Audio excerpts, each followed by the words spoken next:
కవినై కవితనై భార్యనై భర్తనై కవినై కవితనై భార్యనై భర్తనై మల్లెల దారిలో మంచు ఎడారిలో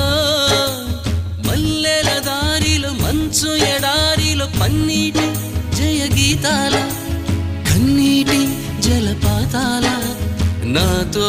నేను అనుగమిస్తూ నాతో నేనే రమిస్తూ ఒంటరినై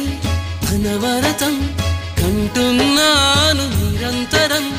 కలల్ని కథల్ని మాటల్ని పాటల్ని రంగుల్ని రంగవల్లుల్ని కావ్య కన్యల్ని ఆడపిల్లల్ని జగమంత కుటుంబం నాది ఏకాకి జీవితం నాది